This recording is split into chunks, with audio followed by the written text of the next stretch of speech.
On est deux. Allez, on construit pour deux. On y va. Et vous n'avez jamais partagé la vie d'une comédienne? Non, mais il paraît que c'est infernal. Et tout de suite, je reçois le comédien Sami Nasseri, que vous connaissez tous, voilà, et qui a aussi, qui s'est illustré au cinéma et qui a aussi souvent dérapé. Voilà. Ah bon? Il va nous, bah oui. Hein, comme la voiture d'un taxi. Exactement. Et il va nous en parler, nous dire pourquoi. Bonsoir Sami Nasseri. Bonsoir Mireille. Heureuse de vous avoir en face de moi, en forme.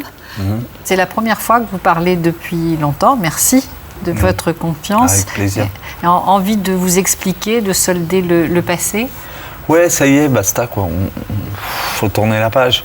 Ça y est, j'ai le droit. J'ai tué personne. Alors ok, fallait payer, j'ai payé, ça y est. Je crois que la plus grosse addition que j'ai aujourd'hui, même si j'ai tout payé, il m'en reste une, c'est l'addition que je dois à mon fils. Alors, dans votre livre, qui paraît le 30 septembre, aux éditions du Cherche Midi, Nasseri Rose, Nasseri Noir, joli titre d'ailleurs, jeu de mots, vous racontez votre vie sans détour. Vous écrivez « Je sais que je ne retomberai pas ». Comment vous pouvez faire cette promesse publique, Sami? Vous l'aviez déjà faite en 2007, on entend. Comment vous dites là, cette fois-ci, c'est sûr? Qu'est-ce qui a changé cette fois-ci? Je crois qu'à 49 ans, tu commences à devenir sage.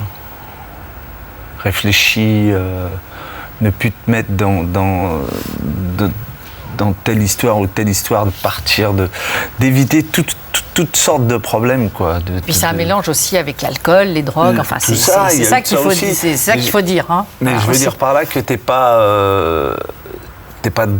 à l'époque, j'ai pas drogué et alcoolisé 24 heures sur 24. Bon, ça m'est arrivé, c'est sûr, j'étais... mais je veux dire, moi aujourd'hui, ce qui compte, c'est d'élever mon fils. Discothèque, j'ai raccroché les gants. Je suis avec une femme qui me va très bien, qui boit pas, qui fume pas. Donc j'y crois. Donc si moi j'y crois, j'espère que je me trompe pas et que je vais aller de l'avant. En tous les cas, j'ai tout à prouver encore, tout à reprouver. Et c'est pour ça que j'ai fait ce livre. Mais je cherche pas à... Je veux dire, à faire pleurer dans les chaumières, à dire ouais... C'est ce que vous dites d'ailleurs dans votre livre, voilà. C'est l'une des premières phrases du livre. Vous ne cherchez pas des excuses non plus. Non, j'en cherche pas. Vous essayez d'expliquer. Voilà, j'essaye d'expliquer comment t'es catalogué. On m'a reproché, un copain policier, qu'on fréquentait le même restaurant, il me disait, mais Sami, tu fais des films où tu te fous de la figure des policiers. Quand Gabin, Belmondo ou Delon ou Michel Sémon faisaient des rôles de gangsters, de voyous, on les adulait. Pourquoi moi on me le reproche? Enfin, j'imagine qu'on vous le dit parce que dans la vraie vie, vous avez des démêlés aussi avec la police et la justice. Parce que vous n'avez pas forcément Gabin ni Belmondo. C'était sur Taxi 1, Mireille. Ouais, donc Taxi 1, je démarrais ma carrière.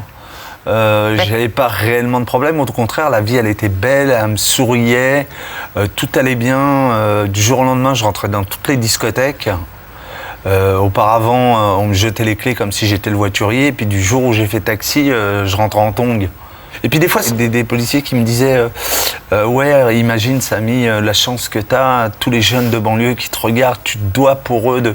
Ok, ouais, t'as raison. Être un exemple. Ouais. Mais il y a beaucoup de messages passés aux jeunes. J'y viendrai après. Votre fils Julien, qui a apporté un témoignage dans le film produit par Sarah Lelouch, fille de Claude Lelouch, documentaire qui a été diffusé dernièrement sur France 3. C'est très, très émouvant et il pose quand même de bonnes questions. Il date de 2008, le reportage, donc il y a de l'eau qui a coulé sous les ponts depuis. Il parle toujours comme ça, votre Julian? fils? Oui, il est assez adulte. Oui, parce que j'imagine que ce n'est pas facile non plus pour lui. Il est tiraillé entre justement la fierté du père comédien et puis le désarroi quand il vous arrive, quand vous avez des problèmes avec la justice et la police. Mais c'est sûr que quand il était à l'école et que je lisais des choses et puis que les journaux tournaient dans les cours de récréation avec les mômes de son âge, c'était pas facile pour lui. C'est pour ça que je vous dis que j'ai encore une grosse addition envers lui et il faudra la payer un jour ou l'autre. Je commence à la payer et je compte bien aller au bout. Et quelle relation vous avez? Parce qu'on vous sent assez proche. Oh, je suis très pote avec lui. Ouais. pote, hein, c'est comme ça pote. que vous... Ouais. Je suis papa, je veux dire, j'essaye de voir les devoirs, tout ça. Je suis là pour l'écouter, c'est d'être un bon père. Mais je suis copain avant tout, quoi. Alors, vous dites à votre fils, le diable est là, il peut te faire basculer, il vient te chercher. Les vieux démons arrivent de temps en temps. Le diable, les démons, c'est quoi? Ouais, je dis qu'il y a des moments où tu es là, à une certaine époque, parce qu'aujourd'hui, j'essaye de m'en défaire du mieux que je peux. Mais quand tu as un problème, tu vas te réfugier, et puis c'est pas une solution, quoi. Vous voulez dire que vous allez vous réfugier dans l'alcool la drogue, quoi. C'était une facilité. Oui, mais vous passez quand même un message là aux jeunes, dans votre livre, dans Nasseri Rose, Nasseri Noir. Vous dites, fuyez la cam, ne faites pas comme moi, la drogue, ça détruit. Bien sûr, c'est important ce message, justement. Bien sûr, parce que j'ai envie que ces jeunes sachent que moi, le mec qui m'a toujours dit, moi je gère, je la contrôle, je sais comment la prendre. Non, tu sais rien. Tu sais rien. C'est pas vrai, t'es un menteur. Elle va te bouffer comme les autres. Elle va te piéger. C'est elle qui va être plus fort que toi. Et donc, c'est un message que j'ai envie de faire passer aux ados qui veulent s'amuser, puis qui commencent à rencontrer tous ces problèmes-là, tout ça. Mais comment, Samy, on tombe dans l'engrenage? J'ai commencé ça, j'étais très jeune. Moi, j'étais mal dans ma peau, j'avais un mal de vivre, j'avais pas de but, j'avais rien, et je me réfugiais là-dedans. Ouais, t'es tout seul. Après, à un moment donné, tu te retrouves tout seul. Mais il y avait une famille. Vous n'étiez pas ce que vous dites, je me retrouve seul. Mais au départ, il y a une famille. Ouais, il y a une famille. 6 enfants, une maman qui est... merveilleuse. Extraordinaire, elle est passée partout. Les parloirs de prison, les pensions. Le grand amour de votre vie. Ah ouais, merveilleuse. Donc elle est là, elle est avec vous. Bah oui. Tout le temps. Oui. Ouais. Et mon père. Et donc elle travaillait à la maison, elle veillait au grain, les devoirs. Mais qu'est-ce qui fait que vous avez ce mal de vivre qui vous donne envie quand même sans arrêt, qui est là Je sais pas, je me suis retrouvé tout seul. Mais quand vous dites tout seul, ça veut dire quoi? J'avais ma mère, mes 2 sœurs et mon grand frère qui travaillaient beaucoup. Et mon père n'était plus là. Est parti, vous aviez quel âge? Environ 19-20 ans. Et là, tu es à la recherche d'un père, une image, comme tout garçon cherche à s'identifier à son papa et tout ça. Et je dis pas que c'est à cause de lui que je suis tombé là-dedans, mais... Il y a une cassure. Ouais, il y a une cassure là. T'as besoin à un moment donné de repères, d'avoir quelqu'un qui te dit voilà, ça c'est comme ça c'est comme ça. Il faut que tu prennes cette route-là, parce que si tu prends pas cette route-là et que tu vas prendre cette route-là, tu vas finir en prison si tu prends cette route-là. Là, tu vas t'en sortir. Mais effectivement, un vol... À 19 ans. À 19 ans, là, j'ai fait le mauvais choix. J'ai joué la mauvaise carte. C'est ça, 19 ans et qui vous vaut 2 ans de... Enfin, 2 ans de prison. Je fais 2 ans. Puis quand je sors, je rattaque le cinéma. Et puis par chance, je me fais jeter. On me jette par la porte, je rentre par la cheminée. On me jette par la cheminée, je rentre par la cave. Ça marche pas. Et puis un jour, je rencontre une personne, c'est Luc Besson. Justement. Luc Besson, le réalisateur-producteur qu'on connaît, qui était celui qui vous a choisi pour les 4 taxis consécutifs, parle dans le documentaire auquel vous avez participé et a une idée bien précise, lui, sur votre mal-être, l'origine de votre mal-être. Vous êtes d'accord avec ce que dit Luc Besson? S'aimer pas vraiment, ouais, à une époque. Après, j'ai appris à m'aimer. C'est certainement pour ça que je me suis sorti de la dure, comme on dit, de cette drogue qui est la plus néfaste. J'ai appris à m'aimer, mais j'ai pas là où je rejoins pas Luc, c'est que j'ai pas de compte à régler avec mon père. Il est parti, c'est un choix de vie. Dans tous les couples aujourd'hui, il y a des enfants en bas âge, les parents partent, les mamans partent, se séparent pour une raison ou pour une autre. Mais c'est-à-dire qu'au moment où j'avais le plus besoin de lui, où un enfant, un garçon a besoin le plus de son père, de repères, l'image d'un père, ben j'en avais pas. Alors je suis passé par des hauts et des bas et j'ai réussi le métier que j'ai toujours voulu faire. Sans l'aide de mon père, j'ai pris une route, j'ai rencontré des gens merveilleux comme Luc Besson, comme Claude Lelouch, comme Marielle, comme Belmondo, des gens qui m'ont guidé, des papas spirituels. D'ailleurs, c'est Claude Lelouch dans votre livre qui témoigne et qui dit que dans tous les metteurs en scène, vous aviez toujours cherché finalement un père. Et votre père est toujours en vie ? Oui. Vous le revoyez ? Je l'ai revu, oui, à 2-3 reprises, oui. Luc Besson parle de votre père, mais il parle aussi de vos racines, comme si vous ne saviez pas exactement, justement, comment vous situer entre deux cultures. Est-ce que c'est quelque chose que vous ressentez ou pas ? Non, j'ai jamais eu de problème par rapport à ça. J'ai toujours su que j'étais français, d'une maman française, d'un père algérien. J'ai du sang arabe. Moi, je suis né en 61. C'était des événements. Ouais, en Algérie. Ouais. Et c'était difficile pour une Française de... Normande, aux yeux bleus, ouais. Tenez, vos beaux yeux bleus viennent de votre mère. De vivre avec un Maghrébin, il a fallu affronter ça aussi. Mais vous l'avez ressenti, vous, enfant, ça ? Je me souviens d'une anecdote où j'allais faire les courses, on habitait rue Saint-Martin, nous on allait rue Saint-Denis avec ma mère faire les courses, et puis je touchais les fruits. Et le primeur dit à ma mère, tu dis à ton rat qui touche pas aux fruits. Je le dis dans le bouquin. Mais on était en plein moment de la fin de la guerre d'Algérie, de l'indépendance. Donc c'était chaud, c'est sûr que quand tu es à cette époque-là, et même encore un petit peu maintenant, malgré tout, tu es un Maghrébin. Donc ouais, comment tu te situes? Alors je suis quoi, moi? Je suis un enfant de la République ou je suis un enfant de l'Algérie? Je suis quoi exactement? Expliquez-moi là, parce que j'arrive pas à comprendre, je ne suis pas très bien. Mais vous avez choisi, vous? Ouais, moi j'ai choisi, je suis un Parigot français d'origine algérienne. Et quand vous voyez votre nom sur l'affiche, en haut de l'affiche, comment vous vivez tout ça, vous? C'est là où peut-être j'ai fait l'erreur, c'est que j'ai pas pris conscience de la chance que j'avais entre les mains et que j'ai gâché toutes ces années. Parce que si j'avais été un peu plus lucide, un peu plus attaché à ce qui m'arrivait, j'aurais fait moins de conneries.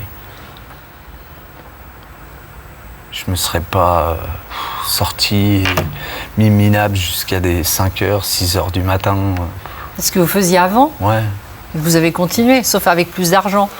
Ouais, et la notoriété en plus, c'est ça? Ouais, voilà. Je donnais la carte bleue.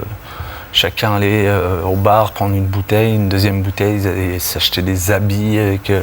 J'étais le bon prince, quoi. Quand vous parlez, bon, on a le sentiment finalement que, effectivement, quand vous avez tout entre les mains, c'est comme si vous ne pouviez pas être heureux. Il y a une impossibilité à le garder, comme impuissant à garder le bonheur. Si j'avais pensé plus à mon fils, je crois que ça aurait été moins bête.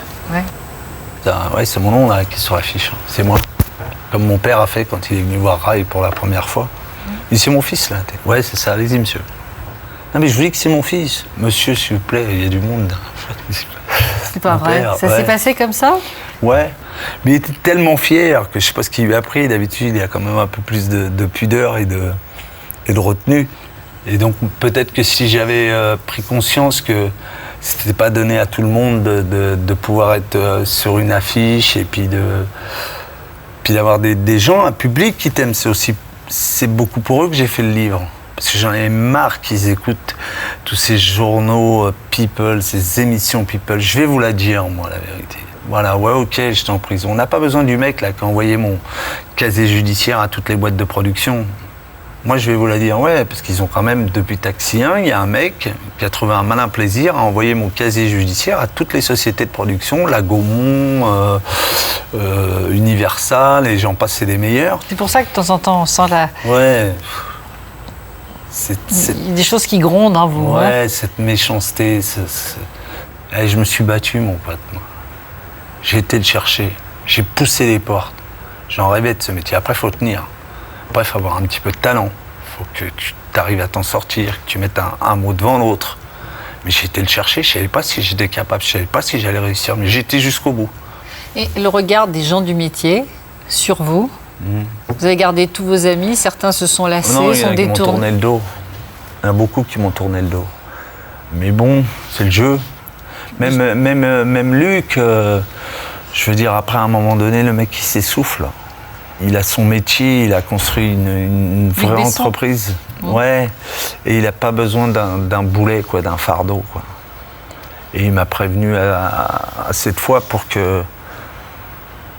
Et puis c'est un homme. En vous disant quoi? Samy, un jour je pourrais plus te défendre. Et il a eu raison de vous dire ça. Bien sûr. Ouais, il voulait que je réagisse.